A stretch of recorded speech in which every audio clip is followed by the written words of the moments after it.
Bora ouvir o jingle sem direitos de autor que eu selecionei random para início e fim deste podcast.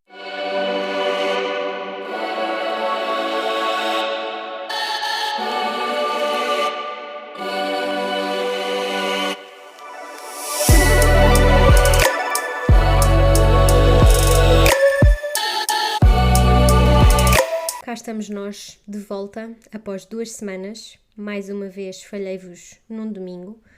Como podem ter tido a oportunidade de verificar, deveu-se a ter cá visitas da minha tia e respectivo filhote, que tem neste momento 1 ano e meio, ou se eu for doente, como as mulheres normalmente são, tem 18 meses. Nem sei se tem 18 ou 19 ou 20. Não interessa, sabem? Tem 1 ano e meio, mais coisa, menos coisa. E então tive cá esse pequeno terror que me impediu de fazer um pouco de tudo, incluindo gravar o podcast, porque se eu tivesse montado aqui o setup e tal, vocês só iam ouvir o miúdo a dizer coisas.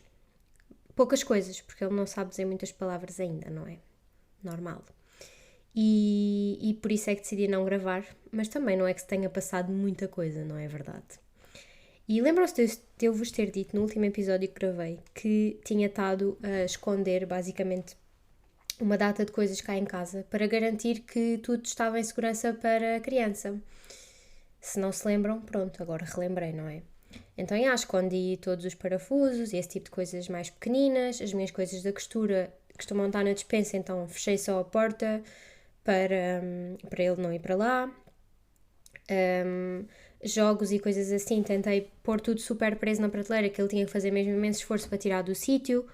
Pronto, ou seja, estava tudo seguro. Isto porque aqui eu não tenho nenhum daqueles parques para meio que prender a criança enquanto nós não podemos estar a dar atenção ao que ele está a fazer. E então era para precaver, pronto, era para prevenir, não é, alguma situação dele se aleijar. Então não é que aquele pintelho, que não tem outro nome, mano, ele mexe em tudo. Ele, se visse a televisão desligada, que está infelizmente à altura dele e eu não tinha alternativa se não deixar a televisão no sítio dela, não é? A televisão estava desligada e ele ia bater no ecrã, tipo, para ver se a televisão se ligava. E depois, tipo, eu punha um vídeo qualquer, tipo, música ou assim, nem precisava de ser necessariamente para bebê, imagina, a televisão estava ligada no YouTube e aquilo depois, sabem que tem aquelas publicidades um bocado irritantes, não é? Como todas as publicidades, mas que cá em baixo depois tem aquele botãozinho a dizer ignorar, mas que tem que se carregar no comando, não é? O gato, tipo, cada vez que deixava de ouvir a música que estava a dar, ia ao pé da televisão, esmurrava a televisão no sítio desse botão de ignorar. E eu tipo, o que é isto? O que é isto, senhores? E também, um dia cheguei a casa e ele tinha mandado um pincel, tipo, que eu tenho de pintar quadros, tinha mandado um pincel para dentro da sanita, apanhou a minha tia distraída, foi à casa de banho e mandou isso para dentro da sanita. Ele é completamente tarado por mandar coisas fora, seja para a sanita ou para o balde do lixo, porque também houve outro dia, eles estiveram cá quase uma semana, portanto, como podem imaginar, eu podia fazer um só episódio de coisas que este miúdo fez, não é? E houve um dia que vim aqui ao quarto, literalmente foram 2 segundos, vim ao quarto ajudar a minha tia a fazer a cama, qualquer coisa do género, e de repente olho para ele e já não tinha na mão um boneco que tinha tipo há 2 segundos atrás. E eu, onde é que ele meteu o boneco? Tipo, nem vou interromper o que ele está a fazer, vou ver o que ele faz ao boneco que tem agora na mão. Foi a correr para o caixote do lixo. E eu tipo desatei a rir de uma maneira que eu nem podia ralhar com a criança ou tipo chamar a atenção a qualquer coisa. Eu não conseguia, tipo, eu não me consegui conter. E então ele fez para aí 4 maratonas entre o balde do lixo e a mesa da sala para mandar tudo fora o que estava em cima da mesa, incluindo meias. Tipo, tudo, percebem? A sorte é que o saco do lixo era meio novo, então deu para recuperar tudo e lavar e não sei o quê. Mas o que é isto? Depois, também dou a brincar com as especiarias, porque há um dos maiores medos que tinha era a cozinha, porque nós temos uma prateleira que as coisas estão todas à mão, tipo, não é um móvel fechado. E claro que ele descobriu as especiarias e andou frasquinho a levar para a mesa da sala e depois tentou frasquinho meter no balde do lixo, que eu consegui evitar. Mas efetivamente eu acho que desapareceram as especiarias, tenho a dizer. Se calhar foram sanita abaixo, não sei. Mas pronto, foi por isso que não houve episódio. E fica um bocadinho triste não ter podido gravar. Ok, eu não sei falar outra vez. É o problema de não gravar podcast, sabem? Fiquei um bocadinho desiludida por não ter tido essa oportunidade, porque, como sabem, tenho micro novo e agora uma pessoa é profissional, tem que gravar todas as semanas, tem que dar uso ao microfone. Como não consegui, passei este fim de semana a ser gamer, porque este microfone, na verdade, é um microfone de gaming. E então, estive aí a jogar em co-op, sinto-me bué da gamer, sabem? De usar estes termos na minha vida. E estive a jogar um jogo bem fixe, por acaso, com o Diogo. Aquilo joga-se remotamente e chama-se The Past Within. E, tipo, o jogo é bem...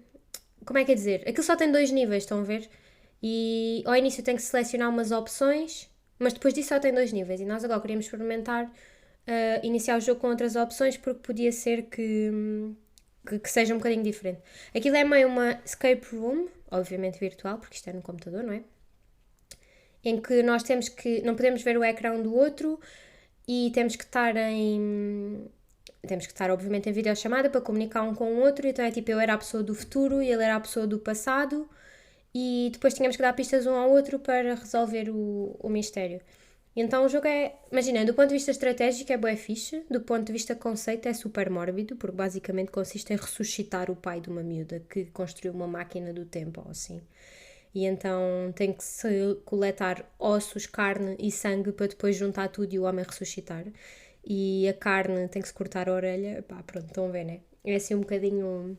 É um bocadinho mórbido, mas tirando esse conceito do jogo em si, tipo, a estratégia é bem fixe, por acaso. E ajuda imenso na comunicação entre o casal, neste caso. Portanto, estou gamer, não é, malta? Outro motivo pelo qual fiquei também tristita de não ter gravado a semana passada foi que recebi de alguns de vós, ouvintes fiéis, aquelas reviews que o Spotify faz, tipo anuais. E então o meu podcast estava lá, nas vossas reviews. E é bem fofo. E eu sinto que... Primeiro fiquei feliz, não é? Mas em segundo lugar, fiquei com um peso, com uma responsabilidade, sabem? Que é... Há pessoas que perdem tempo todas as semanas a ouvir-me e eu não digo nada de jeito. Tipo, não sei, imagina, eu não planei muito isto. Durante a semana tenho um bloco de notas, vou lá apontando mais ou menos umas coisas, chega a domingo e aponto aqui no outro papel a ordem pela qual devo dizer as coisas. Mas a maioria das vezes depois esqueço-me desse papel e digo só tudo random e enfim. E então às vezes acho que devíamos forçar um bocadinho. Tipo, imaginem, o objetivo disto é contar-vos um bocado a minha vida e é de uma maneira totalmente informal, né? E pela ordem que vai.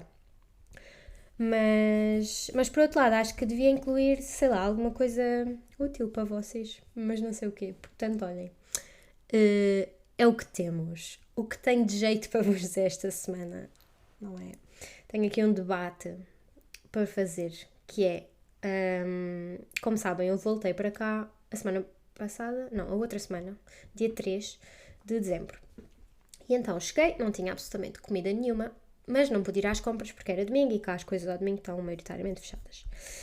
Então fui às compras na segunda e uma das coisas que tinha na lista era um calendário do Advento. E eu até queria comprar um daqueles tipo mais caros, da Kinder ou da Milk ou assim. Só que depois cheguei lá e foi tipo, vou gastar quase 10 euros numa caixa de chocolates só pela piada. Tipo, ainda por cima nem vou estar cá até mesmo ao Natal, né? Não me apetece. Então fui buscar uns daqueles de 1 euro. E depois tinha lá um da Patrulha Pata. Aliás, eu só vi o da Patrulha Pata. E eu assim, estão a gozar, isto é que não, né? Mas depois olho para o lado e tinha uns com super-heróis. E eu, olha, fixe, vou levar este da Marvel. Chego a casa, mando uma fotografia ao Diogo. Digo-lhe assim, olha, mano, comprei um calendário do Advento da Marvel. E depois de mandar a mensagem digo assim, tu és burra, isto é da DC. Portanto, começa logo aí a não cultura desta rapariga, não é? E depois, portanto, peço desde já desculpa aos fãs de uma ou de outra que se sintam ofendidos com esta peripécia. Mas depois, basicamente, deparei-me com um dilema que é, portanto, eu tenho o calendário, abro o calendário no dia 4 de dezembro e vou-me embora para casa no dia 17 de dezembro. Portanto, para começar eu nem devia ter comprado calendário nenhum porque quase só vou fazer metade, né? Como deve ser. Mas depois tive um dilema que é, o que é suposto fazer ao chocolate do dia 1, 2 e 3, tendo em conta que eu só estou a começar isto no dia 4? É suposto comer todos esses chocolates no dia 4, para acertar.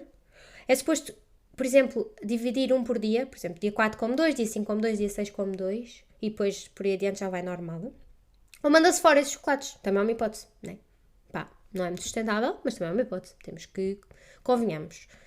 E queria saber se alguma vez se depararam com esta questão e qual é a vossa opinião. O que é que eu fiz? Comi todos, obviamente. Comi todos no dia 4. E assim, depois ficou tudo certinho, um por dia. Entretanto, chegou cá um bebê a casa, eu tive um cheirinho do que é ser mãe e não ter tempo nem para coçar o cu, e portanto, hoje é dia 17 e eu não como chocolates, e eu tenho para aí 4 ou 5 chocolates em atraso, porque enquanto ele cá teve eu não comi, e também não consigo comer 10 chocolates por dia, sabem? E então, foi só inútil ter comprado o calendário do advento. Era isto que tinha para vos dizer. Como veem, o nível de importância dos assuntos aqui falados é enorme. É enorme, enorme, enorme. E já agora, que estamos a falar de dias, hoje é dia 17 de dezembro de 2023. O que significa que faz hoje 2 anos que defendi a tese de mestrado e estamos mais ou menos a 2 anos de eu defender o doutoramento. E achei que era bué giro estar aqui numa média em termos de tempo, sabem? 2 anos mestre e a 2 anos de ser PhD. Só falta aguentar mais 2 disto, hein? E falando no PhD, talvez isto seja um assunto um bocado sério e isto vai ficar um tom um bocadinho deprimente, mas eu prometo que depois tenho uma ou duas histórias mais engraçadas, ok? Portanto, vamos aí a 4 ou 5 minutos de tristeza. Que é, basicamente, eu já tinha aqui referido que para pessoas que não estão a fazer doutoramento ou não conhecem ninguém que esteja a fazer doutoramento, não é? Ou que conheçam, neste caso eu, mas, sei lá, não tenho uma noção como é que é o nosso dia-a-dia, digamos. Isto exige bué de nós. Imagina, nem estou a dizer que nos outros trabalhos não é assim, porque tenho algumas amigas que já trabalham no meio, digamos, empresarial e também é grande stress e às vezes desmotivante e é por fases, etc. Mas efetivamente quem escolhe ir pelo caminho do doutoramento é um bocado solitário, imaginem. Nós na faculdade, tudo bem que cada um por si, porque as notas são individuais ao final das contas, mas no processo acabamos por estudar uns com os outros e há muitos trabalhos que são em grupo. Pronto, é um bocadinho... O caminho é feito em conjunto com os nossos colegas que acabam por se tornar amigos, não é? Mas no doutoramento eu tenho sentido um bocado um choque que estou por minha conta, sabem? Ou seja, claro que tenho orientadores e por acaso eles são espetaculares comigo e orientam-me tipo bem mesmo. Mas efetivamente, se eu tiver que fazer uma determinada experiência que eles não conheçam ou nunca tenham feito, tipo, não são eles que me vão ajudar, sabem? Se calhar ninguém me vai ajudar, vou ter que procurar por mim mesma e aprender sozinha. E está tudo bem com isso, porque quando nós temos a capacidade de aprender alguma coisa sozinhos, tipo de pensar onde é que temos que ir pesquisar informação e depois conseguir pôr em prática, é verdade que é bem recompensador no final quando conseguimos, não é? Mas o processo é bem solitário e não é uma coisa, lá está, que estivesse habituada, pelo menos enquanto estive a fazer a licenciatura e o mestrado. E por ser um caminho tão solitário, às vezes torna-se super desmotivante e depois também, no meu caso particular, porque vim para fora, questiono muitas vezes até que ponto é que vale a pena estar longe da família, até que ponto é que vale a pena não ter uma noite de sono descansada porque estou sempre a pensar no laboratório, estão a ver? E então, mais ou menos quando, poucos dias depois, foi literalmente no dia depois de ter voltado, se calhar, não vá, não foi logo no dia a seguir às férias, mas nessa semana andei a questionar um bocado, tipo, a minha escolha de ter vindo para aqui, sabem? E o que eu acho que é bom, ou seja, agora já está tudo bem, imagina, ninguém vai desistir, ou pelo menos para já, não é mesmo uma coisa, eu acho que tinha que acontecer algo mesmo muito, muito grave para me fazer desistir disto, porque está mesmo a ser uma experiência incrível, por muito desmotivante que possa ser às vezes, sabem? Mas efetivamente o doutoramento é uma experiência um bocado sádica ou masoquista, não sei qual dos termos se aplica quando é gostarmos de fazer mal a nós próprios, digamos assim. Pronto, mas fiquei um bocado a considerar a decisão porque Pá, porque há dias que normalmente trabalho muitas horas, mas há dias que é demais. Tipo, imaginem, sair de casa às 8 da manhã e voltar às 8 da noite, sei lá, há imensos trabalhos que tem que se fazer isso, mas a cena é que eu volto para casa às 8 da noite e estou a pensar no que é que tenho que ir fazer no dia a seguir às 8 da manhã, sabem? Não é, estou off ao serão. E às vezes ainda tenho que ir fazer coisas no computador e tenho sempre que ter o cérebro pronto para receber novas informações. E então, às vezes, desejava que nem sequer tivesse tirado um curso, sabem? E que tivesse um emprego mais. Que desse mais cansaço físico do que cansaço mental. Porque acho que é mais fácil. Sei lá, imaginem que eu era. Nem sei bem o quê, sinceramente.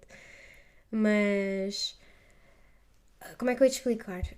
Tipo, um trabalho que vos dê cansaço físico, meio que basta descansar ao fim de semana, tipo, estar sentado mais tempo ou assim, né? Para a segunda-feira já estar bem.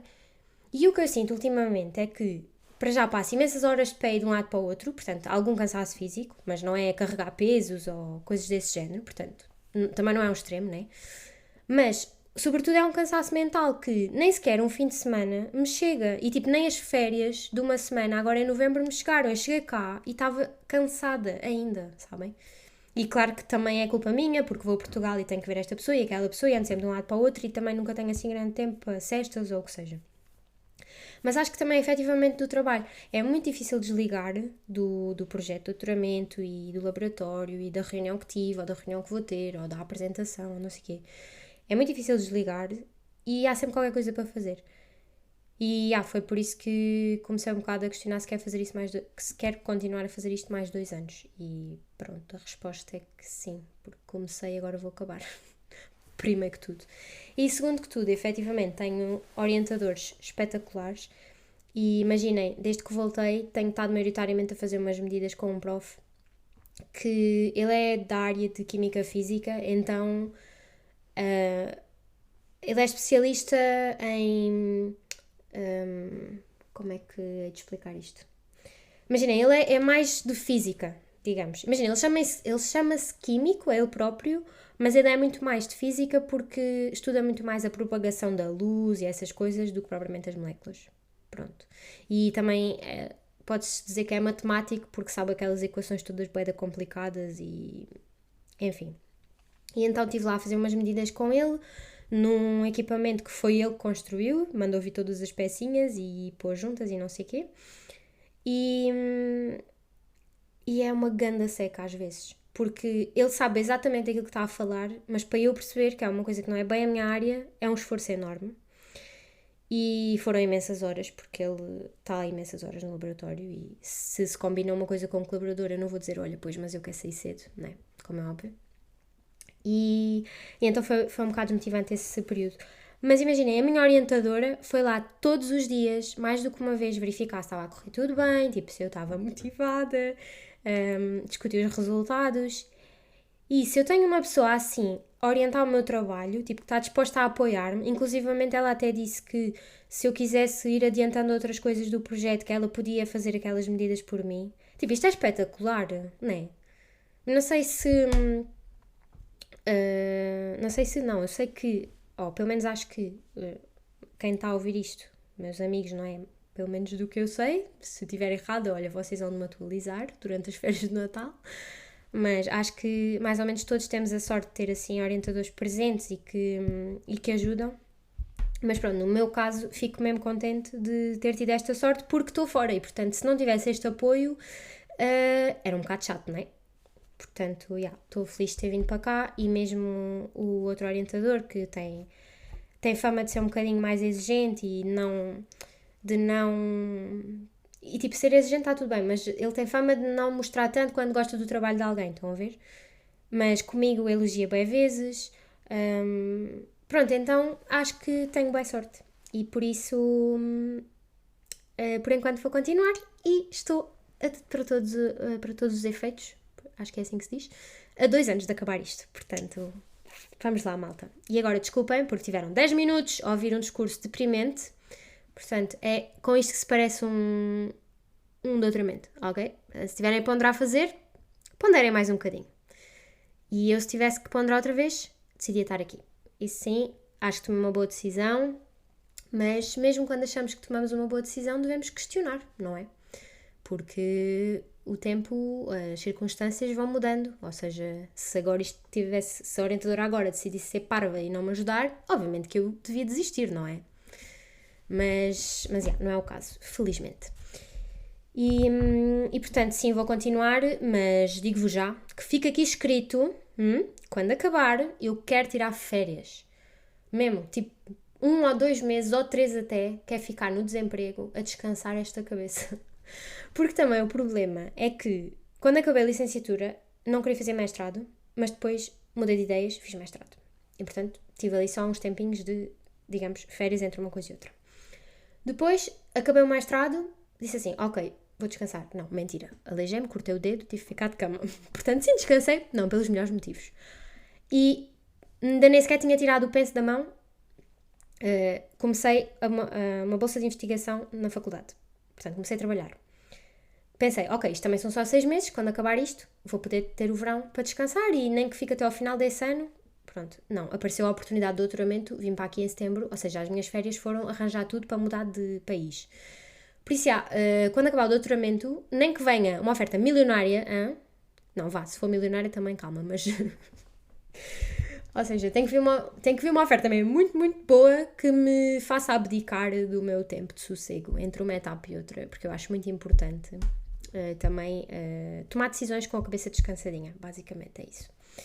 E também, não anda de acabar o doutoramento, e prometo, estou quase a acabar este tema, hoje fui ao balé. Fui ver um espetáculo de balé, que para já achava que ia ser de Natal e cheguei lá e não era, tipo, nada a ver. Pronto, também isto é só mais uma de Rita é burra, podia ter pesquisado melhor e não pesquisou, não é? Mas eu acho fascinante, quando acabam este tipo de espetáculos, não só balé, mas quando são orquestras ou de ópera e assim, bate-se palmas durante imenso tempo. E os artistas saem do palco e voltam ao palco e saem do palco e voltam ao palco. E nós estamos sempre a bater palmas, as mãos ficam a arder, sabem?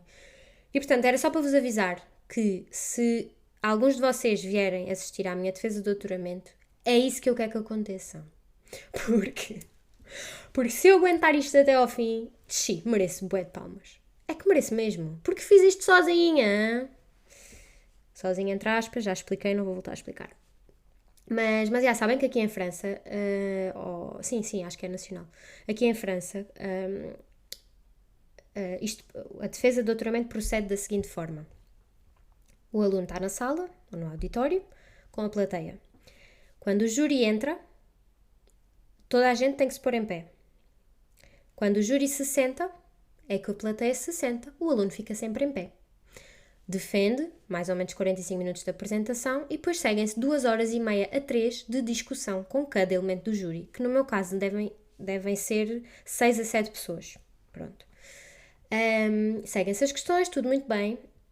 Aquilo acaba, quando as questões acabam, o presidente do júri diz, ok, o júri vai se retirar para outra sala para avaliar se o aluno tem doutoramento ou não, porque aqui não há nota, é só dizer tens ou não tens. Acho que nem sequer há o passou com distinção. Pronto, porque em Portugal, não sei se é em Portugal no geral ou algumas universidades têm o é doutorado com distinção ou não é doutorado, que nunca acontece porque os alunos só vão fazer defesa quando estão preparados, minimamente preparados. Mas pronto. Aqui acho que é só passou ou não passou. E a cena é, quando aquilo acaba, ninguém bate palmas. Tipo, é proibido bater palmas. Estão a ver?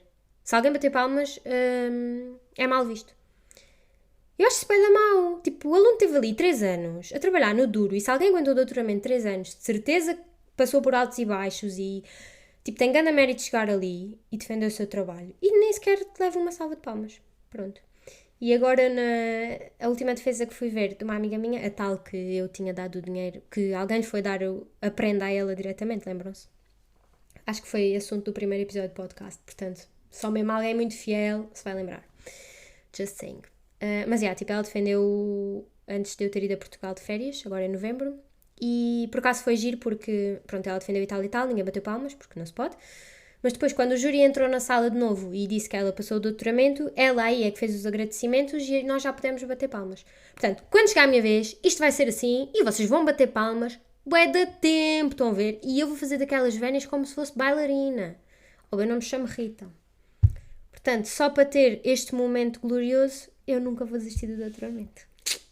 Dito isto, queria dizer-vos que jantei hoje salada de grão com atum, com milho, que é só uma refeição podre, porque é juntar latas numa tigela.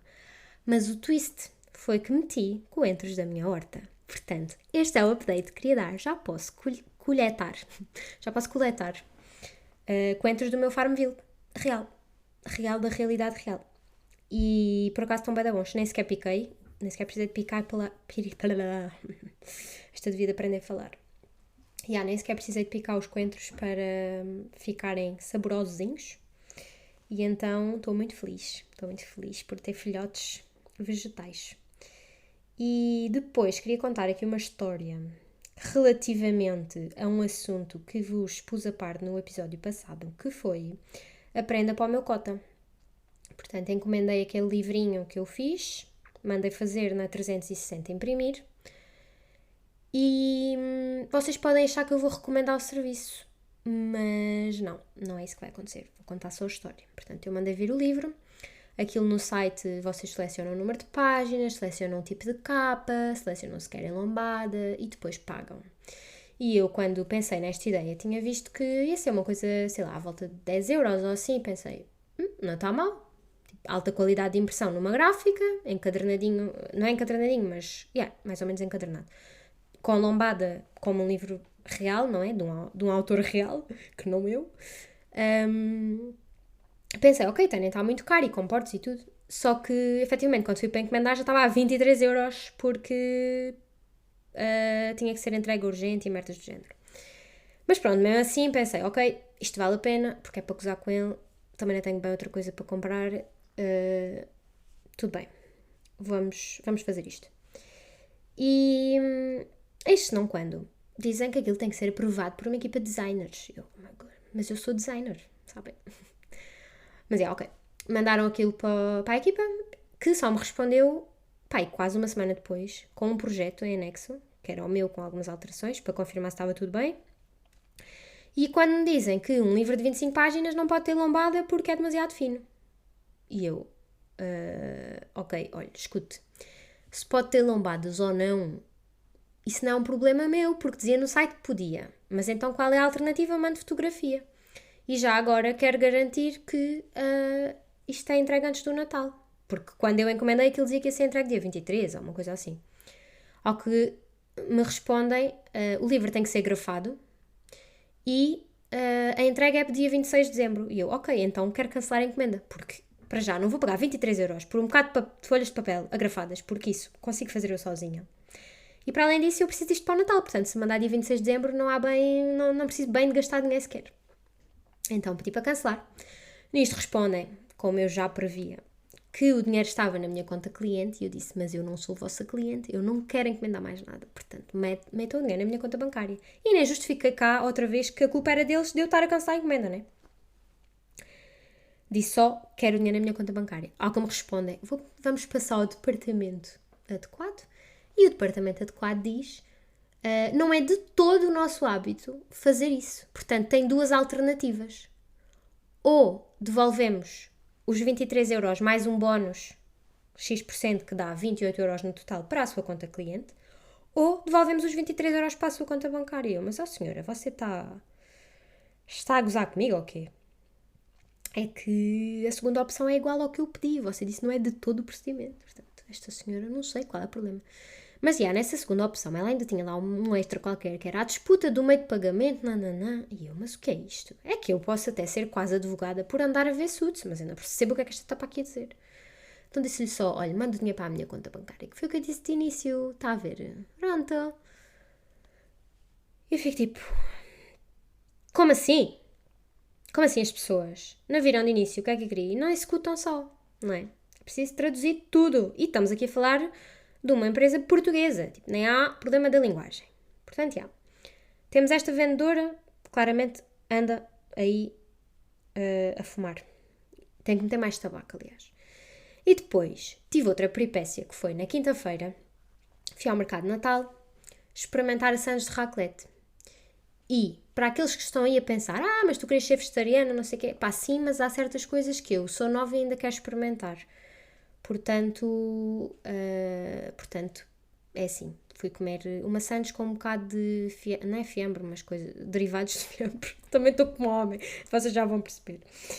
Pronto, com queijo de raclette, porque queria provar isso. O ano passado era para ter provado no mercado de Natal, só que tinha jantar para esse dia e não deu, portanto ficou para este ano.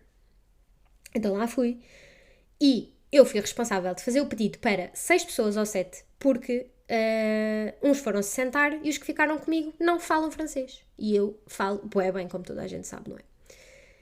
E então, a primeira pergunta que fiz ao homem, como estava a pedir para um colega indiano que não come carne de vaca,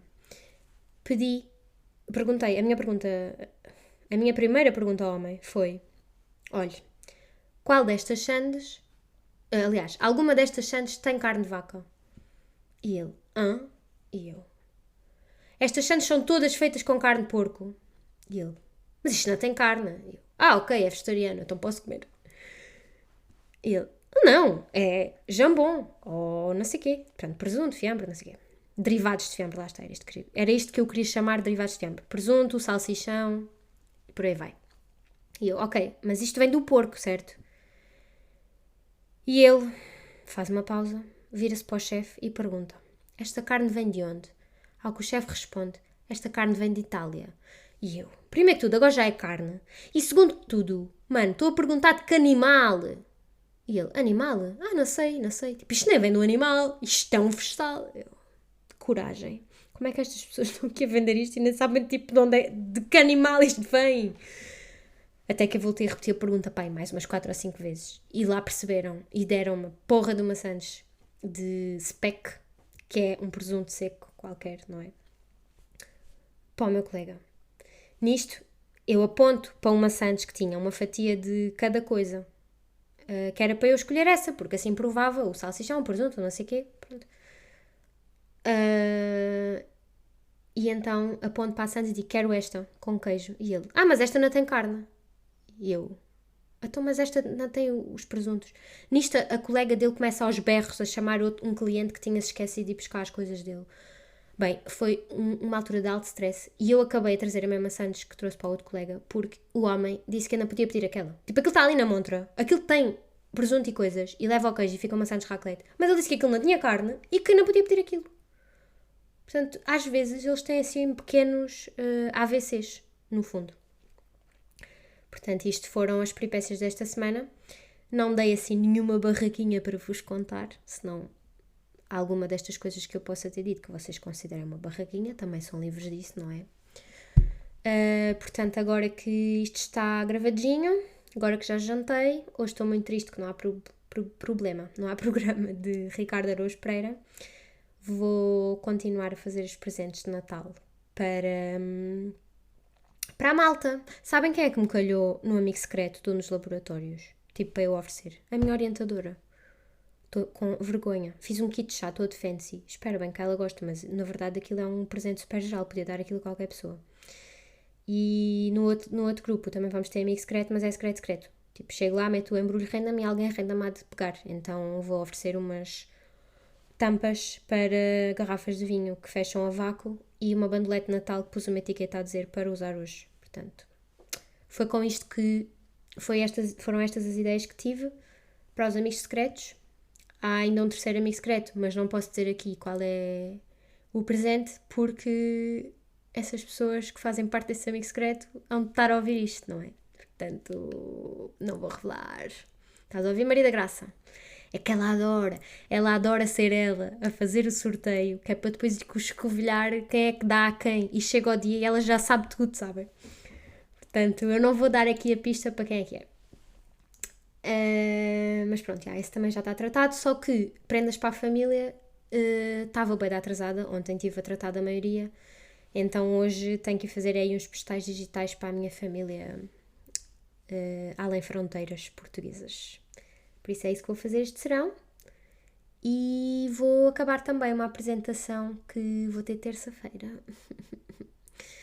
Por isso, maltinha, foi um gosto falar para vós E vemo-nos para a semana. Au revoir!